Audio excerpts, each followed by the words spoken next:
அல்லேலூயா. இந்த புற மதஸ்தர்களில் நீங்கள் இருக்கிற மேனஸோட, அதாவது உயர்வோட அல்லது உங்கள் பலத்தோட ஒரு மதத்தில் போய் சேர்ந்தீங்கன்னா உங்களுக்கு உயர்வு அப்படியே கிடச்சிக்கிட்டே இருக்கும். அல்லேலூயா. உடனே நீங்கள் ஒரு கடை வச்சுருந்தேன்னா 4 கடை வைக்கிறதுக்கு என்ன வழி உண்டோ அதெல்லாம் சொல்லுவாங்க. உங்களுக்கு கடனை கொடுத்து 4 கடைகளை வைக்க சொல்லுவாங்க, 4 மாடுகளை வாங்க சொல்லுவாங்க, நல்ல ஓதுறதுக்கு விடியால் 5 மணிக்கே ஓதுறதுக்கு வந்துருங்கம்பாங்க, என்னெல்லாமோ இருக்குது. உங்களை கை தூக்கி விடுவாங்க. ஆனால் கிறிஸ்துவத்தில் தலைகீழ. என்ன தலைகீழன்னா, வெளிப்புறமான எந்த காரியத்தையும் கர்த்தர் செய்ய மாட்டார். முதல்ல ஒன்று உள்ள உடச்சி சீர் பண்ணுவார். அல்லேலூயா. நான் தாவீதின் மறுபக்கம் தான் இந்த செய்தியை சொல்ல போகிறேன். என்னன்னா, நான் ரட்சிக்கப்பட்ட 28 பால் சாலமனை சந்தித்தேன். அதுக்கு முந்தைய அது அப்பமே 25லேருந்து 28, 29 வயதுலலாம் நான் ஒரு வரப்பில் போனோம்னா எனக்கு எதிர்த்தால வந்தவன் இறங்கி நிற்பான்.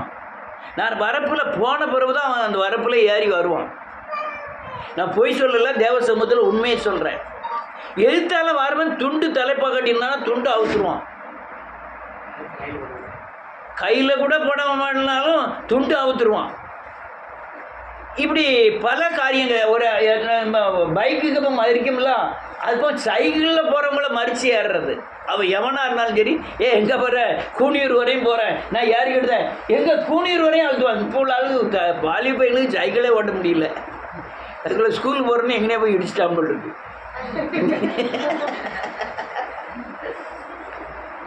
இல்லையா? ஆனால் அப்படி ஏறுறது. ஒரு இடத்துல அப்போ விரவு ரொம்ப வெட்டுவாங்க. நான் 2-3 பேர் போய் இவங்க சாப்பிட போயிருக்க நேரத்தில் விரவு ரொம்ப ஃபேமஸாக போகும். ஒரு கெட்டு எவ்வளவு? 2.25 ரூபா தான். 2.25 ரூபா. எங்கே ஒரு ஆடு கிடாயே, பெரிய கிடாய் 100 ரூபா தான். அப்போ ஒரு கெட்டு விரவு 2.25 ரூபாய்க்கு என்ன இருக்கு? போய் விரவு வெட்டி போட்டுருக்காங்க. 2 பேரும் தொலியை உரித்து அந்த கம்பில் உள்ள தொலியை உரித்து கொடி மாதிரி கட்டி பெரிய கட்டாக கட்டியாச்சு. கட்டி முடிச்சவொன்னு பார்த்தா அவங்க விரவு சொந்தக்காரன் வந்துட்டான். அவன் குத்தகைக்கு எடுத்திருக்கவன் அவன் வந்துட்டான். என்னமோ சொல்ல முடியல அவனால். என்ன ஏது ஏன் கெட்டிட்டா ஏன் கெட்டலன்னு ஒன்றுமே சொல்ல முடியல. அவனை விட்டே தூக்கி விடுப்பான்னு சொல்லி தூக்கி விட்டு அவங்க அது கொண்டு வந்தது. ஆனால் அதே மனுஷன் தேவனுக்குள்ள வந்தபோது தலைகீழ மாற வேண்டியது இருக்கு. அதே வரப்புல போனவன் இறங்கி போறவன் அல்லேலூயா நீ இறங்கி நில்லு நான் போட்டோம்னா, நமக்கு துண்டை இறக்குனவன் நம்மளை கண்டவன துண்டை கட்டுதான். வந்து பாருங்க, இந்த அளவுக்கு நம்முடைய சுயங்கள் சிறுமையாக்கப்பட வேண்டியது இருக்கு. நம்ம மேட்டின்மை சிந்தை அழிய வேண்டியது இருக்கு. அல்லேலூயா. நம்மளுடைய பெருமை அடங்க வேண்டியது இருக்கு. நம்மளுடைய தலக்கணம் குறைய வேண்டியது இருக்கு. இதெல்லாம் பிச்சு எடுக்கிறார் கர்த்தர். அல்லேலூயா. நல்லா கவனிக்கிறோம். தாவீது ராஜா சாதாரண ஆள் கிடையாது. யாரு? இஸ்ரேல் ஜனங்கள் பூராமே அந்த கோலியாத் பார்வைக்கு பயந்து ஓடுதான். எங்க நம்மளை பார்த்துடக்கூடாதுன்னு பயந்து ஓடுதான். கோலியாத் பார்த்துட்டான்னு அந்த ஜனங்கள் பூரா ஓடுதாங்க. அதன் மத்தியில் அந்த கோலியாத்தை இவன் வீழ்த்தினதுனால கோலியாத்துக்கு பயப்படுற பயத்தை தாவீதுக்கு பயந்தாங்க. ஒரு பெரிய ராஜா சவுல் ராஜா முதல் ராஜா, தேவனால் அபிஷேகம் பண்ணப்பட்டவன். அந்த ராஜாவுக்கு கொடுக்காத கனத்தை தாவீதுக்கு கொடுத்தாங்க. தாவீது கொன்னது சவுல் கொன்றது 1000 அப்படின்னு பாடல் பாடுகிறாங்க. 8 அண்ணன் தம்பிகள் எப்படி மதிப்பா இருக்கும்? அந்த 8 அண்ணன் தம்பி மத்தியில் வளர்தான் யாரு? தாவீது. தேவன் அபிஷேகிச்சாரோ இல்லையோ, இந்த மதிப்பு மரியாதைலாம் எங்கே போச்சுன்னே தெரியல. அவங்க கூட சேர்ந்தது யார் தெரியுமா? 25வது அதிகாரத்தில் இருக்குன்னு நினைக்கிறேன். சாமுவேல்ல கடன்பட்டவர்கள், ஒடுக்கப்பட்டவர்கள், சிறுமைப்பட்டவர்கள், சப்பானிகள். யாரு? நம்ம தான். கூடி எங்கேயோ இருந்து ஆராதிச்சுக்கிட்டு இருக்கோம். சப்பானிகள், பலவீனர்கள், ஊரில் மதிப்பில்லாதவர்கள், இவங்க தான் ஐக்கியம். இவன் தாவீதின் மறுபக்கம் முதல் பக்கம் பார்த்தீங்கன்னா அவ்வளவு பெருமையாக வளர்க்கப்பட்டான். அல்லேலூயா. 8 அண்ணன் தம்பிகள் மத்தியில் வளர்றான். அல்லேலூயா. அவ நன்றியோடு தாத்தா யாரு? பூட்டி ரூத்து, தாத்தா ஓபேத்து. அந்த இஸ்ரவேல் ஜனங்கள் மத்தியில பெரிய மதிப்புடையவன். ரூத்துடைய புருஷன் யாரு? போவாஸ். யார் தெரியுமா? அந்த தேசத்திலே பெரிய பண்ணையாரு, கோடீஸ்வரன். அப்படி வம்சத்தில் வந்த தாவீது ஒரு கலசம் சோத்துக்க வேண்டி, ஒரு ரொட்டி துண்டுக்க வேண்டி, ஒரு கிளாஸ் தண்ணிக்க வேண்டி, மவனுக்கு பயந்து மாமனாருக்கு பயந்து ஓடுதான் ஓட்டம். சிங்கத்தை கொன்றவன், கரடியை கொன்றவன் இந்த சவுல ஏமாத்துறான்.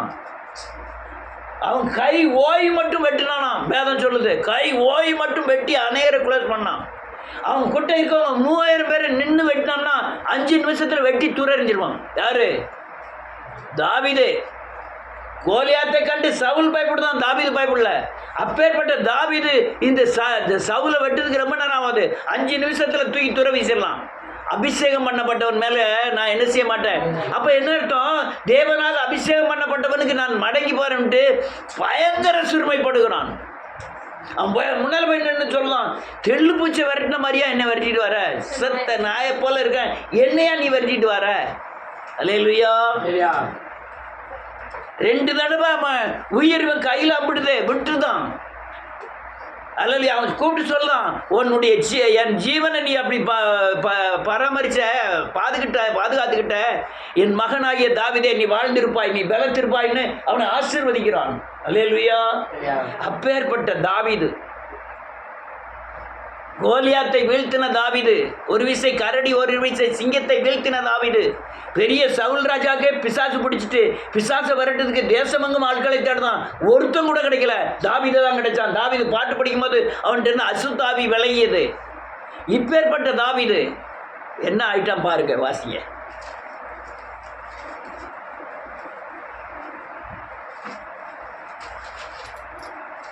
இயேசு 69வது அதிகார சங்கீதம். அல்லேலூயா. நன்றியோடு கூட துதிக்கிறேன். 7வது வசனம். சகித்தேன்.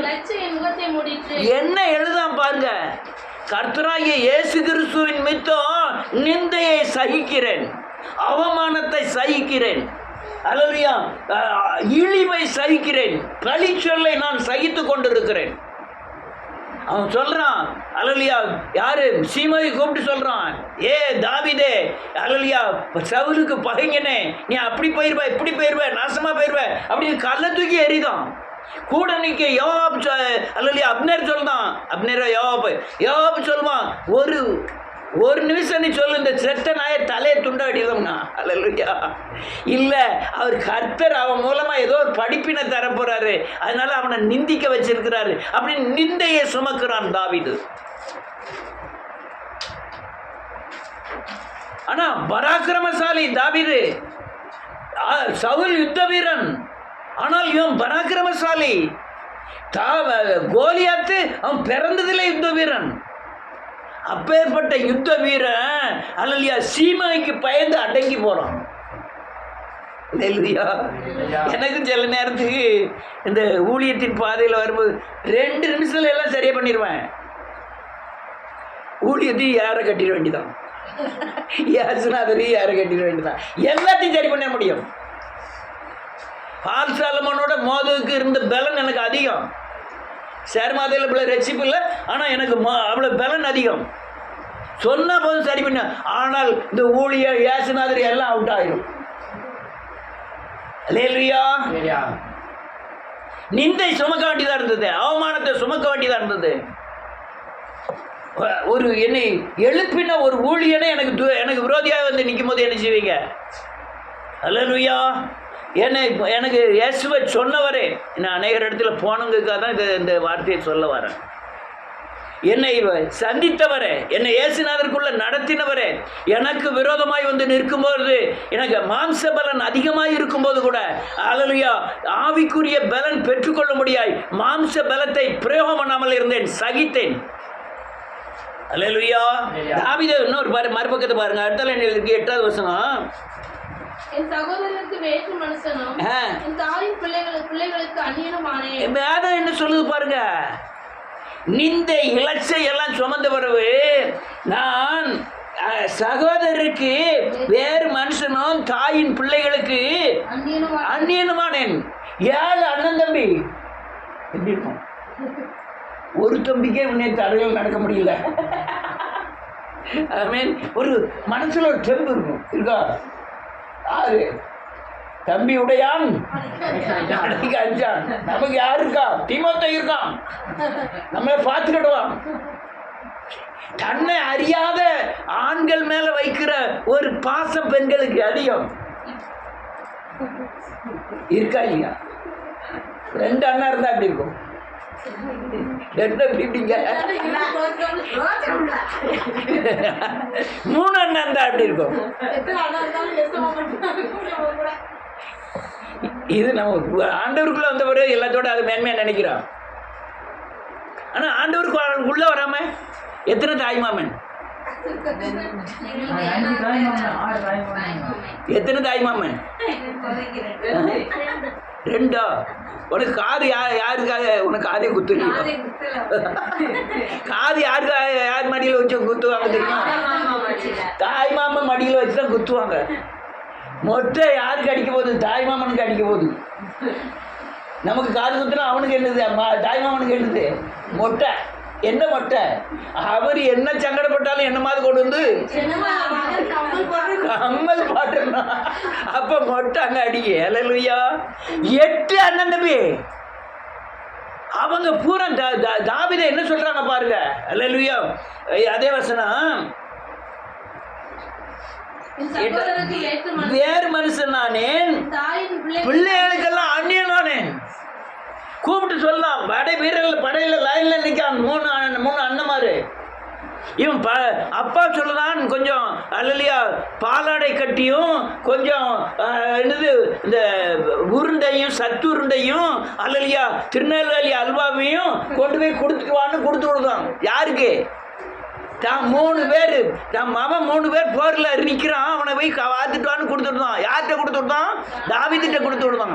இவனுக்கு கோபம் வருது. யார்? அண்ணமாருக்கு. உனக்கு எவ்வளோ அகந்தம் இருந்தால் நீ யுத்தத்தை பார்க்க வந்திருப்ப. அங்கே என்ன சொல்லப்படுது?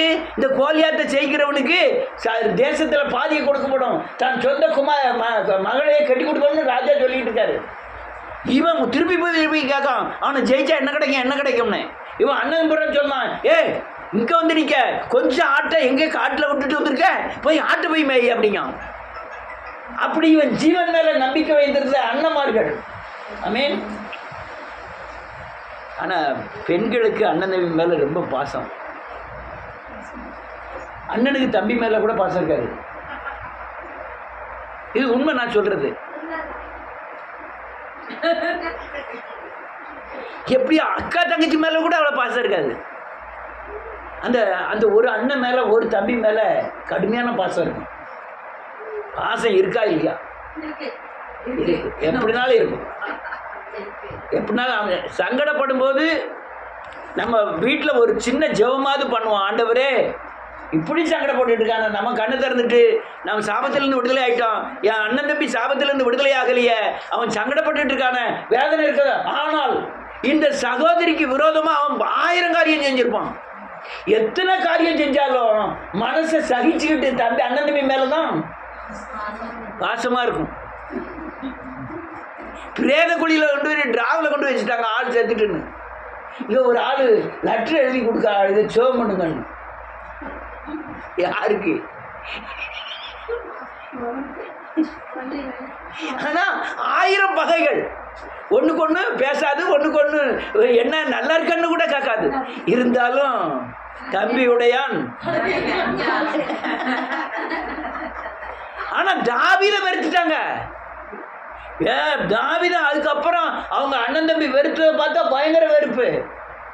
அடுத்தால நேரத்துக்கு 9வது வசனம் தாவீது சொல்றாரு, உம்முடைய வீட்டை குறித்து உண்டான பக்தி வைராக்கியம் என்னை பட்சித்தது, உம்மை நிந்திக்கிறவர்களுடைய நிந்தை என் மேல் விழுந்தது. ஏசுநாதரை யாராவது என்ன மாதிரி சொல்லிட்டா பயங்கர வேதனைப்படுகிறோம். இப்போ உலகத்து மனுஷனை காட்டிலும் வேதக்காரன் தான் ஏசுநாதரை திரும்ப சிலுவையில் அறைதான். அது பயங்கர வேதனையா இருக்கு. இது சர்ச்சு நடத்துகிற முறைகள் அல்லையா, பிரசங்கம் பண்ற முறைகள் எல்லாமே எனக்கு வேதனையா தெரியுது. அல்லேலூயா. பணத்துக்காக தான் சர்ச்சு. நீ எந்த சர்ச்சுக்கு போனது, பணம் தான் மெயின். ஆமாம், அதுக்குன்னே 1/4 மணி நேரம் பிரசங்கம். ஒரு ஆள் அங்கேருந்து கூப்பிட்டு வரும்போதே நீங்கள் காணிக்கை குறித்து பிரசங்கம் பண்ணணுன்னே சொல்லி தான் கூப்பிட்டு வருவாங்க. அவர் போகிற பாக்கில் கழுத்தில் கிடக்கிறது காதில் கிடக்கலாம் முட்டி போடக்கூடிய அளவில் பண்ணிடுவாங்க. ஆனால் இப்போ அப்படிலாம் ஒருத்தரும் போடல தான் கிடையாது. முந்தியெல்லாம் நினச்சிவாங்க கழுத்தில் கிடக்கலாம் போட்டுருவாங்க. ஏகப்பட்ட ரூபாயில் போடுறாங்க. இப்போ ரொம்ப சுதாரிச்சுட்டாங்க. அல்லையா, ஏமாந்து எல்லாம் மாறிட்டாங்க. அல்லேலூயா. அடுத்தால என்ன எழுதிருக்கு, என் ஆத்மா வாடும்படி உபவாசித்து அழுதேன், அதுவும் எனக்கு. அடுத்தால என்ன எழுதிருக்கு, ரெட்டை என் உடுப்பாக்கினேன், அப்பொழுது அவர்களுக்கு. என்ன எழுதிருக்கு பாருங்க. ரெட்டுன்னா என்ன அர்த்தம்? அல்லையா, சாம்பல் பூசி சிறுமைப்படுத்தி தலை அல்லையா தேவனுக்காய் உபவாசம் இருக்கிறோம்.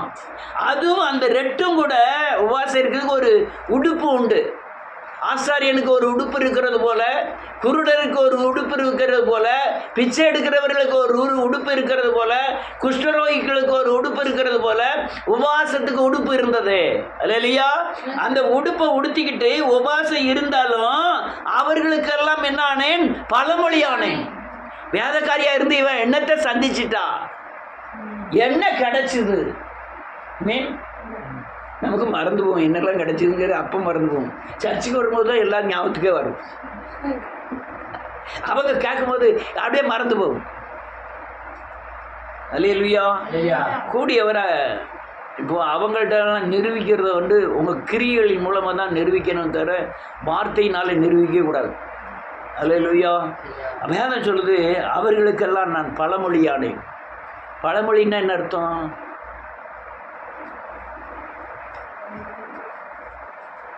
ஏதாவது ஒரு பழமொழி சொல்லுங்களேன்.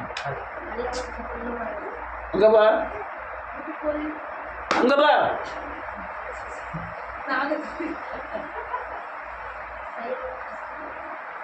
அல்லேலூயா. பழமொழி, ஏதாவது ஒரு பழமொழி சொல்லுங்களேன். முல்லை முள்ளால் எடு. வேற ஏதாவது பாதிக்கிற மாதிரி பழமொழி சொல்லுங்க. எந்த பழமொழியையும் தாவீது ராஜாவோட ஒப்பிட்டு சொல்ல ஆரம்பிச்சிட்டாங்க. அல்லேலூயா. ஒரு பைத்தியக்காரனுக்கு ஒரு பழமொழியை சொன்னாங்கன்னா தாவீதை தான் பைத்தியக்காரன்னு ஒத்துக்க சொல்றாங்க. ஒரு மூடனுக்கு ஒரு பழமொழியை சொன்னாங்கன்னா தாவீதை ஒப்பிட்டு தான் அந்த பழமொழியை சொல்றான். அடுத்த வசனம் ரொம்ப கொடுமையானது. ஆனால் 12வது வசனம், பேசுகிறார்கள். ஆமென். வேதம் என்ன சொல்லுது? வாசல்ல உட்கார்ந்து பேசினாலே யாரை பத்தி பேசுறாங்க? இவன் தாவீதை பத்தி பேசுறாங்க. நம்மளை பத்தி பேசுறாங்கடா. தாவீதை பத்தி பேசுறாங்க. என்ன தாவீதை பத்தி பேசுறாங்க? அவன் ஒரு அல்லேலூயா சாபம் முடிச்சவன், காட்டுல ஓடிக்கிட்டு இருக்கான். சவுலுக்கு தான் நல்ல சவுல் தான் ஆசீர்வதிக்கப்பட்டவன், தேவனால் அபிஷேகம் பண்ணப்பட்டவன். இவன் தேவனால் சபிக்கப்பட்டவன். அதெல்லாம் காடு கரையெல்லாம் ஓடிக்கிட்டே இருக்கான். அவன் சாப்பாடு இல்லாமல் கர்த்தரே போட்டுட்டாரு, அவனை பட்டினியாக போட்டுட்டாரு அப்படின்னு இவனை பற்றி தான் யார் பேசினாலும் அவனை பற்றி தான் பேசுறாங்க. அல்லேலூயா. 50-60 வருடங்களாய் யார்? கருணாநிதி தலைப்பு செய்தியாக இருந்தார். இந்த தமிழ்நாட்டில் யார் அரசியல் நடத்தினாலும் கருணாநிதியை எதிர்த்து தான் அரசியல் நடத்தினாங்க. உங்களுக்கு அரசியலில் எப்படி தெரியுமான்னு தெரியல. எம்ஜிஆர் கருணாநிதி எதிர்ப்பு, ஜெயலலிதா கருணாநிதி எதிர்ப்பு, காங்கிரஸ் கருணாநிதி எதிர்ப்பு, பிஜேபி கருணாநிதி. நேற்று வந்து விஜயும் கூட எனக்கு எதிர்ப்பு கருணாநிதி தான் சொன்னான். கருணாநிதி தான் தலைப்பு செய்தியே கருணாநிதி தான். பெரியார் இறந்து எத்தனை வருஷம் ஆயிட்டு, இன்னும் பெரியார் எதிர்ப்பு அதிகம். அதே மாதிரி தாவீது உயிரோடு இருக்கும்போதே தாவீது எதிர்ப்பு தான் அதிகமா இருந்தது. அல்லேலூயா. தாவீத பழமொழியாக்குனாங்க, அல்லேலூயா, அவமானப்படுத்துறாங்க, நிந்தித்தாங்க. இவனுடைய வேறு பகுதி வந்து ரொம்ப மோசமானது. அல்லேலூயா. எதுக்கு தெரியுமா? இது பூரா உருவாக்குதல். என்ன செய்யறது? உருவாக்குதல். எதுக்கு உருவாக்கணும்? இன்னும் போய் ராஜாவா போய் அமர்ந்து இது பூரா டீல் பண்ணணுங்கிறதுக்காக தான், இஸ்ரவேல் ஜனங்களை பூரா நடத்தணுங்கிறதுக்காக தான் அவ்வளவு தூரம் உருவாக்கினார். மோசே யார் தெரியுமா? பார்வோன் குமாரத்தின் மகன். எல்லாரும் அடிமை, எல்லா போர்ச்சவன் எல்லாருமே அடிமை. அதை வெறுத்து இஸ்ரவேல் ஜனங்களோட துன்பத்தை அனுபவிப்பதை தெரிந்து கொண்டானாம். வேதம் சொன்னது. எவ்வளவு பெரிய அவமானங்களை ஏற்றுக்கொள்ள வேண்டியது. பவுல் யார் தெரியுமா? பெரிய கோடீஸ்வரன். நான் துடைத்து போடுகிற அழுக்கை போல் ஆனேன், குப்பையை போல் ஆனேன். அநேகர் என்னை நிந்தித்தார்கள், நிந்திக்கிற நிந்தை என் மேல் விழுந்தது. தாவீது சொல்றாரு. அல்லேலூயா. இது எல்லாம் எதுக்கும் வாசிப்போம், முடிப்போம். 32வது வசனம்.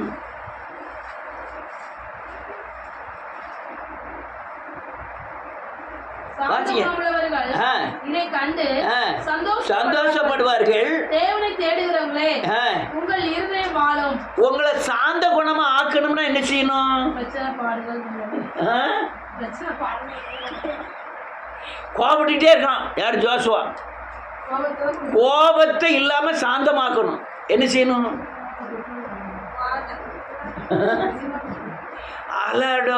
அலைஞ்சி சங்கடம்னு பட்டு அப்படியே சாந்தமா உட்காந்துருவாங்க. அல்லேலூயா. 30 வயசுல பார்த்தா விறுவிறுன்னு பேசுறவங்க 50 வயசு ஆனா பார்த்தீங்கன்னா சாந்தமாயிருவாங்க.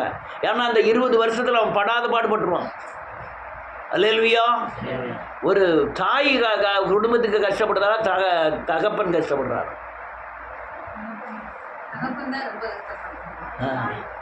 தாயை விட தகப்பன் தான் கஷ்டப்படுறாங்க.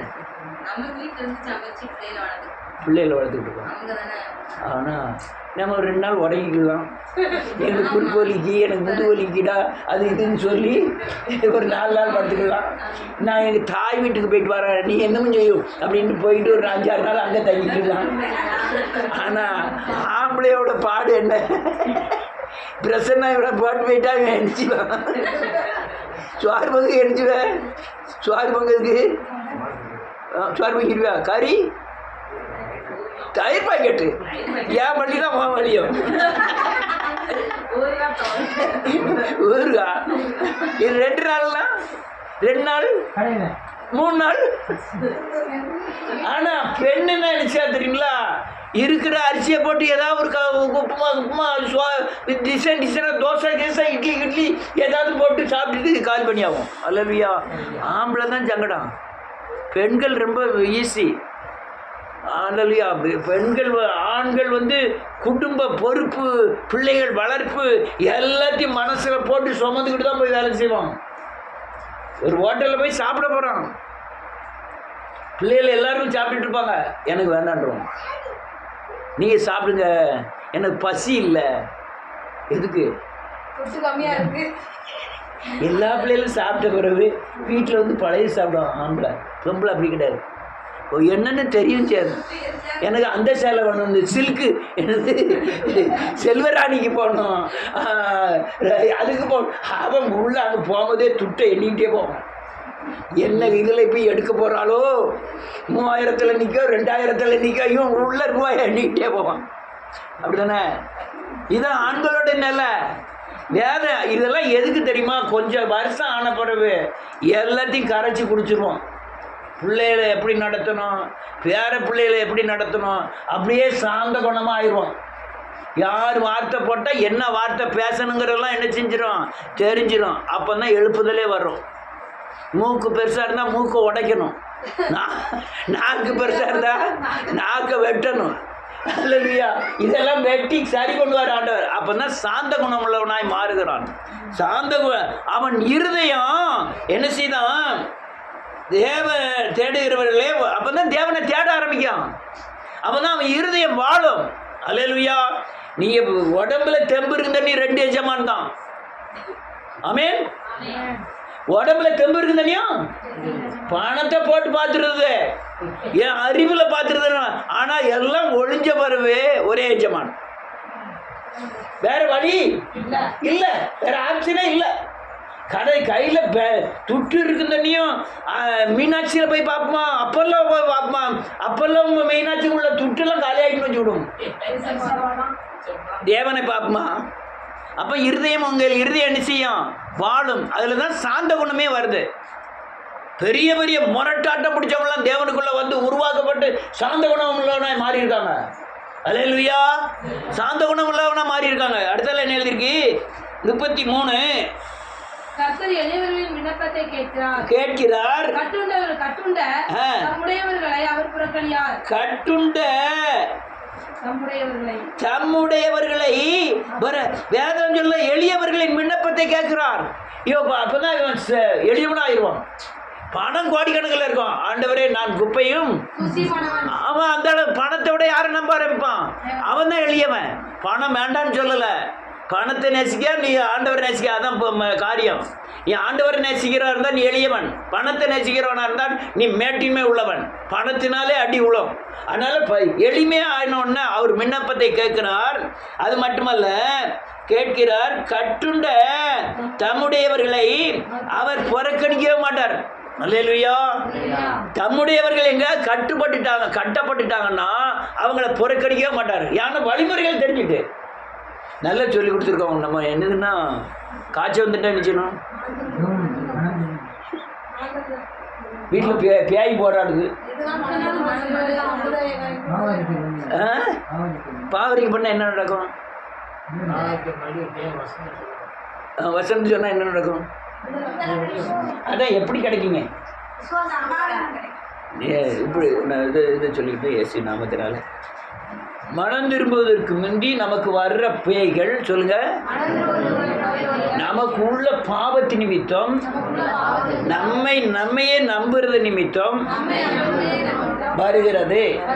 நான் மனம் திரும்பும் பொழுது பரிசுத்த ஆவியானவர் எனக்குள் வருகிறார், வந்து அசுத்தத்தை எல்லாம் நீக்கி இயேசுவை சேவிக்க வைக்கிறார், இயேசுவை விசுவாச வைக்கிறார். அதுதான் பரிசுத்த ஆவியானுடைய வேலை. இன்னும் பாவத்தை குறித்து நம்ம என்ன செய்யறாரு, அப்ப மனம் திரும்பும் போது யார் ஆளுகைக்குள்ளப்படுகிறோம், பரிசுத்த ஆவியானவர் ஆளுகைக்குள்ளப்படுகிறோம். அப்பதான் நம்ம என்ன செய்யறாரு, கட்டுண்ட என்னை விடுதலையாக்குகிறார். அப்ப என்ன சூழ்நிலை ஆனாலும் நான் என்ன செய்யணும், புதுப்பிக்கப்படணும், மனம் திரும்பணும். அப்ப ஆவியானவர் ஆளுகைக்கு உட்படும். அடுத்த நிலைக்கு 34. வானமும் பூமியும் ஆமென் சமுத்திரங்களோ ஆமென் அவைகளில் சஞ்சரிக்கிற யாவோ ஆமென் அவரை துதிக்க கடவுள். அப்போ எல்லா பக்கமும் இப்படி எல்லா காரியமும் எல்லாருமே இப்படி செய்ய ஆரம்பிச்சிட்டாங்கன்னா தேவ பிரசன்னம் வெளிப்பட்டு வானம் பூமி எல்லாம் அவரை துதிக்க ஆரம்பிச்சிருவாங்க. அதுதான் எழுப்புதல். அல்லேலூயா. அதான் எழுப்புதல். அடுத்த வசனம், தேவன் சீயோனை ரட்சித்து ஆமென் யூதாவின் பட்டணங்களை கட்டுவார். அப்பொழுது அங்கே குடியிருந்து அதை சுதந்தரித்துக் கொள்வார்கள். சீயோனை ரட்சிப்பார், தேவாலயங்களை ரட்சிப்பார், சீயோன் பர்வதத்தை ரட்சிப்பார், ரட்சித்து யூத வம்சத்தை பட்டணங்களை கட்டுவார், திரும்ப கட்டுவார். இடிந்து போன தாவீதின் கூடாரத்தை யூத குடும்பம் தாவீதின் கூடாரம், தாவீதின் குமாரன் இயேசு, இயேசுவின் குமாரன் நம்ம இடிந்து போயிருந்தோம்னா திரும்ப நம்ம எடுத்து என்ன செய்வாரு, கட்ட ஆரம்பிப்பார். அல்லேலூயா. அப்போ ஒரு மனுஷனுக்கு நிந்தை அவமானங்கள்லாம் அவசியம், கண்டிப்பா அவசியம். எதுக்கு? நம்மை இயேசுவை போல நம்மை நான் ஒண்ணுமில்ல ஆண்டவரே எல்லாம் நீர்னு சொல்வதற்கு, என் சுயம் அழிவதற்கு, என் மேற்றின்மை சிந்தை அழிவதற்கு, நான் இயேசுவை போல மாறுவதற்கு எனக்கு உபத்திரவங்கள், நான் உபத்திரப்பட்டது, நான் அவருடைய பிரமாணங்களை கற்றுக்கொள்வதற்கு எனக்கு என்ன வேணும், உபத்திரப்படணும். பட்டாதான் நீ இயேசுவை போல மாறுவீர்கள். அல்லேலூயா. அப்பதான் எழுப்புதல் உண்டாகும். இதான் எழுப்புதலின் வழிமுறைகள். அதனால தாவீதின் மறுபக்கம் ரொம்ப மோசமானது. 100 வசனத்தை வாசி முடிச்சிருவோம். 22 சங்கீதம் இங்க தருமா, 10வது வசனத்திலிருந்து 22:10 கவனி கடகடன்னு வாசி முடிஞ்சிட்டு நேரம் ஆயிட்டு. கர்ப்பத்திலிருந்து வெளிப்பட்ட போதே ஆமீன். உமது சார்பில் விழுந்தேன். நான் என் தாயின் வயிற்றில் எழுந்தது முதல் நீர் என் தேவனா இருக்கிறேன், என்னை விட்டு தூரமாகாதையும். ஆபத்துக்கு இருக்கிறது. ஆமீன். சகாயமும் இல்லை. ஆமீன். அநேகம் காலைகள் என்னை சூழ்ந்திருக்கிறது. யார் சொல்றா? தாவீது சொல்றான். தாவீது ஐயா போய்கிட்டு இருக்காரு. ஒரு பேத்தால ஒரு காலை ஜல்லிக்கட்டு காலம் வருது. என்ன செய்வீங்க? உங்கள்கிட்ட தான் சொல்றேன். ஜல்லிக்கட்டு காலையை பார்த்துருக்கீங்களா? உருட்டு கிருட்டுமான் சிமிலோட இருக்கும். சிமில் பூரா இந்த நாட்டு மாடுகள். சிமில் இல்லாத மாடு தான் கலப்பட மாடு. அந்த சிமிலோடு வருது, சீறிக்கிட்டு வருது. வேலை இன்னும் அவன் என்ன சொல்லலாம்? அநேக காளைகள் என்னை சூழ்ந்து கொண்டது. யாரை பற்றி என்ன சொல்லலாம் தெரியுமா? மனுஷராகியே இருக்கிற துஷ்ட காளைகள் மனிதர்கள் என்ன செஞ்சிட்டாங்க? சூழ்ந்து கொண்டார்கள். அடுத்தால என்ன செய்தே எழுதியிருக்கான். ஏன் பாசான் தேசத்து எருது? அது காட்டு எருமை. இந்த ஊட்டி கொடைக்கானல்லாம் பார்த்தீங்கன்னா பஸ் ஸ்டாண்டுக்குள்ளெல்லாம் காட்டு எருமை அது பாட்டில் போயிட்டு வந்துகிட்டு இருக்கும். திடீர்னு 4 பேர் முட்டி தூக்கி தூர வச்சுட்டு அது பாட்டில் போகும். அல்லேலூயா. சூழ்ந்து கொண்டது.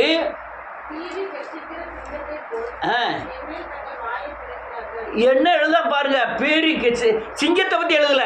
மனுஷன் என் மேல சிங்கம் மாதிரி வந்துகிட்டு இருக்கான். யார் எழுதுறா? தாவீது பெரிய கோடீஸ்வரனுடைய மகன், 8 அண்ணன் தம்பிகளோட பிறந்தவன். அவன் எழுதுறான், அண்ணன் தம்பியே எனக்கு விரோதமாயிட்டாங்க, சொந்தக்காரங்களே எனக்கு விரோதமாயிட்டாங்க. எதுக்காக? இயேசுநாதரை ஏற்றுக்கிட்டதுக்காக. யாருக்காக? இயேசுவை ஏற்றுக்கிட்டதுக்காக. எல்லாருக்கும் இந்த காரியங்கள்லாம் வந்திருக்கோம். அடுத்தால பீறி கெச்சிக்கிற சிங்கத்தை போல என் மேல் தங்கள் வாயை திறக்கிறார்கள். என்ன அர்த்தம்? நான் ஒண்ணுமில்லாம தண்ணி மாதிரி கீழே ஊற்றப்பட்டுட்டேன். அடுத்தால என் எலும்புகள் எல்லாம் கட்டுவிட்டது, என் இருதயம் மெழுகு போலாகி என் குடல் நடுவே உருகிற்று. எலும்பெல்லாம் கட்டு விட்டுன்னா உங்களுக்கு சோகத்தினால, நீங்க படுகிற பாடுனால அப்படியே சோர்ந்து போயிருக்கீங்களா? யாரு என்ன செய்ய? அது ரொம்ப மோசமான சொல். ஆனால் யாராவது ஒரு பக்கத்தில் நான் இருக்கேன்டா அப்படின்ட்டா போதும், நீ எலும்பெல்லாம் என்ன ஆயிரும்? உஷாராயிரும். ஆனால் ஒருத்தரும் இல்லை, நம்ம கைவிடப்பட்டுட்டோம், நம்ம நொறுக்கிடுவாங்கன்னு தெரிஞ்சா எலும்பெல்லாம் என்ன நீ பேசுற? இது எலும்பு திமிரா இருக்குது. என்ன பேசுறீங்க? இது எலும்பு கட்டு விட்டுட்டு. அல்லேலூயா. இதுதான் காரியம். அவன் தாவீது சொல்றான், நான் அப்படி இருந்தேன், ஆனா எலும்புகள் எல்லாம் கட்டு விட்டது, தண்ணீரை ஊற்றப்பட்ட தண்ணீரை போல ஆயிட்டேன். எனக்கு விரோதமா எல்லாருடைய நாவும் திறக்கப்பட்டது.